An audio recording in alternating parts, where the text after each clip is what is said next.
We are set. We got it all set up. In fact, Sean, we don't need you anymore. Oh, no, that's why we he's do. here. Are you kidding me? We couldn't go on without Sean Patrick Bowley of Game Time CT to talk about what happened in the semis, and now we're set up for the state high school football championships on Saturday. And by the way, if you haven't gone to Game Time CT, do so, especially now as the comprehensive coverage is terrific. Thank you. So let's start with Sean. The sites just came. It's a little frustrating for those of us covering the games because we have 3 games going on simultaneously on Saturday. 3, in my opinion, best games are going on all at the same time. I don't think I've ever seen anything like this before. I talked to CIAC. I talked to the executive director, Greg Simon, who used to be at Newtown, and he kind of laid it out to me like this. Basically, they might be a weather event, number one. West Haven wasn't available because they're having a lot of construction issues. They could only host one. They got Boyle as a standby. They could have had Trumbull as a standby. With Greenwich and Darien getting in there, they decided they were going to put that game there. And then you had West Haven and New Britain. New Britain, they said, only was going to be able to do 2. And then they had the West Haven one. So what they did was they said they did not discriminate between any of the games. They said they are all treated equally.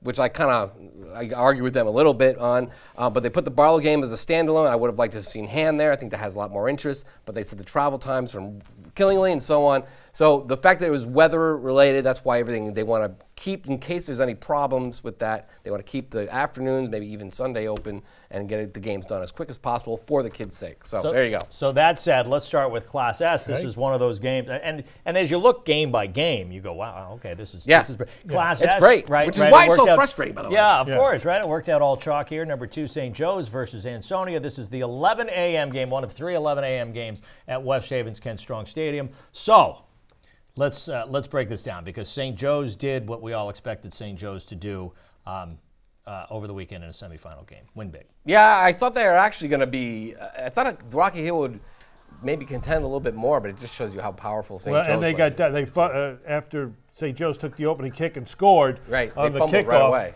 Rocky Hill maybe they were, fumbled it away. maybe they were, they were in the Klieg Lakes and they felt the pressure. But you get down to 14-0 to St. Joe. Now they can open it up, and you're a run team.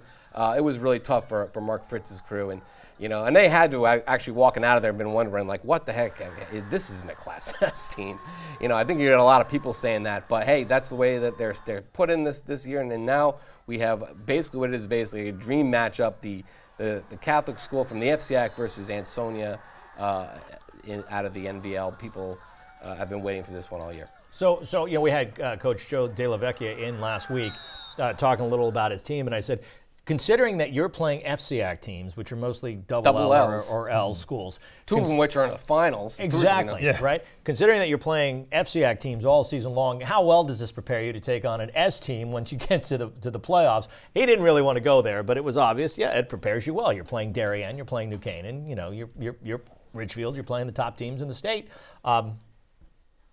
Week in, week out. Yeah, I mean, look, they're awesome. I mean, their defense is really good. They have David Summers at quarterback. They have Jaden Sheeran at running back. Andrew Zuski is flying around at linebacker. And Lazi was an all-stater for us last year. And plus, they have a bunch of other receivers. Phil Passmeg is up there as well. So they have a lot of weapons on this team. And then you take a look at Ansonia, which defeated Stafford Summers East Windsor as we expected. Although Stafford gave them a little bit of a challenge here.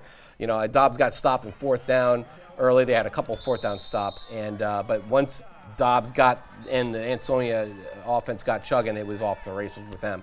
Justin Lopez, the quarterback, didn't play. Yeah, what's his injury? His injury, well, Tom Brockett told our guy Joe Morelli that he was going to be fine. He got hurt in practice, something with his leg. He was on the sidelines and he was in street clothes. Everyone's kind of wondering, though, will he be fine? And that's kind of like we're going to find out tomorrow. Without him giving that extra, extra option to maybe throw or even run the ball alongside Dobbs, you're going to stack the box and tack Dobbs now, maybe nobody else, and they're going to have to figure something out there. So that would take some of the luster off the game. I really hope he's not hurt. I hope they're going to go full strength. Do you think Ansonia can handle the physical and the physical absolutely. And the size Listen, of St. Joe's? These are tough kids. I think I would give them an edge on the lines. We have Colby Ortiz and a bunch of the other linemen, and even Cody Teodosio at tight end. They're tough kids. They they're thinking they're strong, and they've only been getting better over the last years. And I think that there'll be more than a match with St. Joe up front. It's just a matter of can they get Dobbs into the open field and running, and can they stop the passing attack of St. Joseph? That's what I don't know whether they've seen yet this season. No, they don't have. They haven't seen anything like it, obviously. But then you have if you have Justin Lopez out, he's a DB. The guys are going to be all. They're going to need to really prepare for this one. They did face a Naugatuck, which had kind of a passing attack, but that's going to be not kind of like big yeah. When we go to Class M, Killingly, the top seed, and they have been kind of quiet the whole year, an undefeated team. They have been under the radar as a top seed can be, and Joel Barlow, who you talked to Coach the other day, Noah. They're in the final for the very first time, and I think this could be a very interesting one in New Britain. And this is the one that's the standalone game at 3 o'clock at Veteran Stadium in New Britain. All right, so. Let's start with that Joel Barlow team. Coach Tynan told us when he was in last week. He said they played Masuk early. Masuk got a couple of beat him up, scoop and score. He said, but afterwards the Masuk coach came over to him and said, "Congratulations, you're going to be in the state playoffs." Yeah. He knew at that point that they were that good, and they kind of came in under the radar. This Barlow team. Look, first of all, Masuk's really good. They're in the state championship. Course, we know that. Barlow was 3-3 at one point, and it was kind of like it was going to be a typical season, and then. Hey, listen, they've been turning it on right now. They get in Class M this year. It was going to be, can you get to 7 wins and get in there? Because if you could, then you were going to be in. And once Barlow did that, they play in a good enough league. The SWC's got 2 teams in the state finals. That's right. Once they got in there, their offensive line is dominant. Look, they're running over these teams. You have Will Cusick, you have Stillman, you have Furr, the quarterback, who's been great. And they run that triple option. Triple option, very tricky. It is an old school Tynan team. He's been running that offense for you. Matt Stragazzi actually was the one who brought it in there. The old the Navy option. And a couple years ago they were in right there. They had to play St. Joe with Jack Shaven. They didn't make it. But this year I think they get their just desserts. They get to play in a state championship game. For Tynan, it's his 25th year now as coach. One of the great guys. 26, I think. Yeah, something like that. Yeah. One of the great guys in high school sports. A Jerry McDougal disciple, along like Morris and those guys. For him to get in there from little old Barlow, as he always called it whenever I showed up to cover him. I couldn't ask for a better opponent for Killingly, which also loves to run and smash. This game might be over in a half hour. Yeah, it's going to be quick, right? Because the Lockwood kid gets the ball and just runs. And right. That Killingly is going to be a tough opponent for anybody because they've been putting up big points every week. But it's not like they're going to be like against a passing team and they got to run the ball to catch up. These are 2 teams that's just going to be a slogfest, and it's going to be one of the best finals. I'll agree with the CIAC on that. Look, it's going to be a great game. Yes, it is going to be a great game. I'll leave it at that. Can you get there in time? I don't think so. well, will I be there? That's the question. Okay. That's the key. All right, so we're going to take a quick break. When we come back, we have Class L, we have Class L. We're going to race through those as well. Don't go anywhere. We'll be right back with Sean Patrick Bowley. Now, all right. No, we'll get right to it. Let's start with Class L. This is another one of those games that are going to be played in the morning, 11 a.m. at Veteran Stadium in New Britain. Masuk and Daniel Hand. How about Masuk with a big victory over New Canaan? I was stunned. I was looking at that score. It was 14-0. It was 21-0. That was the New Canaan team I thought was going to lose to Middletown in the first round, but they showed up and they won that game. But then Masuk just comes out and just blows their doors off. They put in a whole new defensive scheme. They basically dropped everybody in the coverage and said, "All right, Drew Pine, why don't you try and find your guys here?" And then Matt Hirsch, who we'd heard been hobbling all week, and he was out there hobbling. He was just stepping back, quick drop back, and then firing out to his receivers, and they were flying right out for the get-go. But the most important thing was the defense. They were all over New Canaan's offensive line, which I thought had been pretty good all year.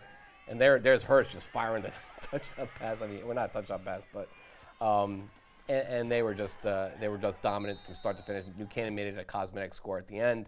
But that was a great job by Joe Lato and his staff and the Masuk Panthers. And now Masuk gets Daniel Hannon. Here's a team that has been building and building and peaking Yeah. throughout the season. This was supposed to be a rebuilding year. Dave Mastriani, brand new coach, only the third one they've ever had at the school, and yet here they are back where they normally are. Yeah. It became apparent late in the year that Daniel Hand was going to have a really special year. Once you just saw that defense in action, once you saw what they did to Wilbur Cross and Cheshire with Brian Casagrande, they have, and then they beat North Haven in the quarterfinals to set this up with Windsor. Windsor was a young team. We knew that.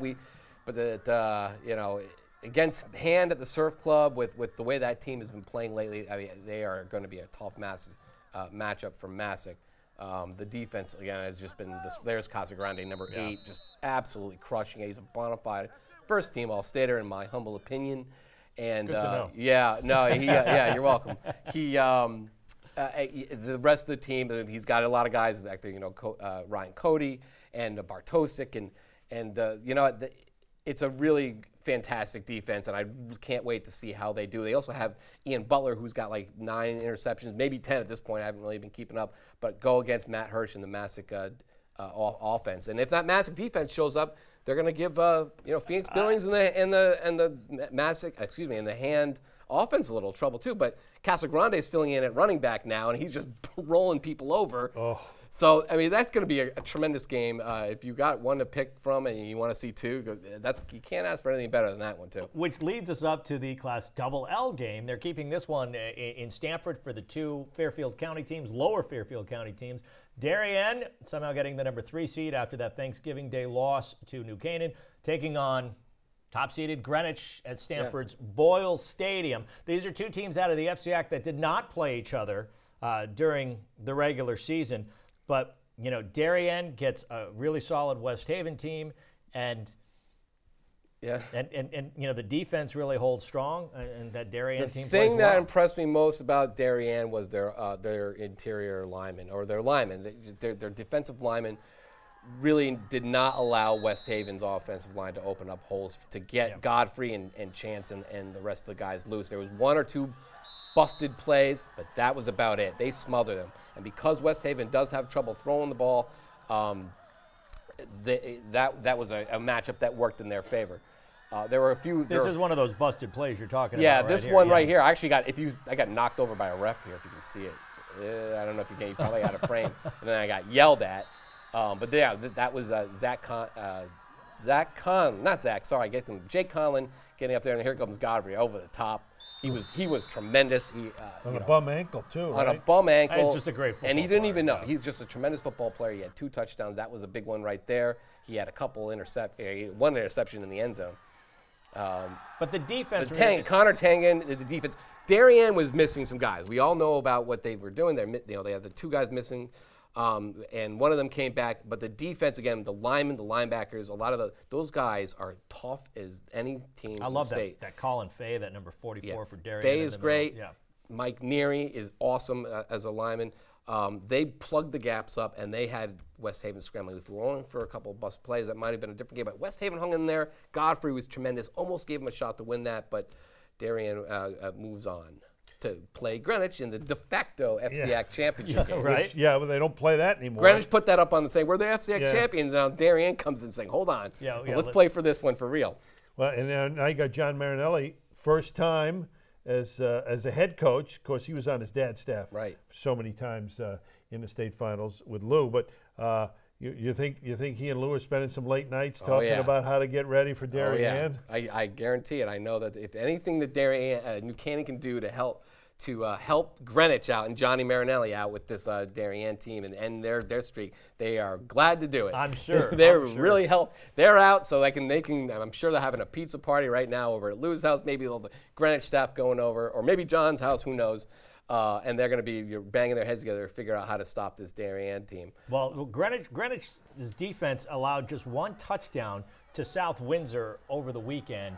Other than that, their defense was solid. The defensive line was putting pressure on the quarterback, and the defensive backfield making one big play after another. You'll see an interception coming up here. Jeremiah Harris making a terrific catch to make the interception. Their offense was stymied a little bit. When I say that, they still scored 36 points, but 2 of those touchdowns came late. But Greenwich, Greenwich, I was not a believer at the beginning of the season, and I have to be at this point. Well, you have to be because they're undefeated. They're 11-0, and they've basically taken on all comers. And you know, like you said before, they do what they can to get ahead of you on offense. It doesn't blow you away, and the quarterback Gavin Muir is great. They're all juniors, and even Tyson Kamizio, he's able to bulldoze you when he can. However, the defense in the playoffs has been absolutely stellar, as you said before. I mean, you want to talk about some of the guys, BC at linebacker and Tyler Blizzard, one of the defensive linemen. Jack Fada's. Yeah. There are a lot of no-name guys on Greenwich right now, and the defense has been doing probably one of the best jobs. And we actually had a few stories on it.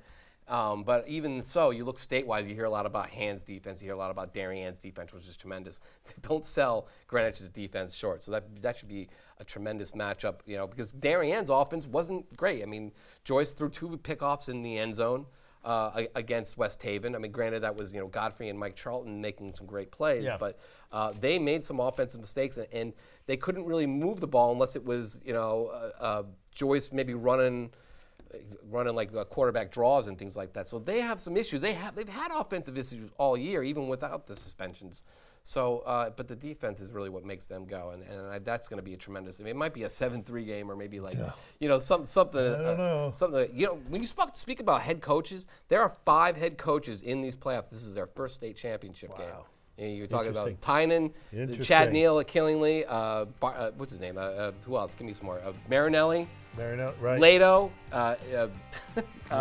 One thing is, this is not your first go-around with the state finals. And no. We couldn't have done this great show without you. Sean Patrick Mastriani. Game Time CT. He'll be there throughout. Enjoy the coverage, right?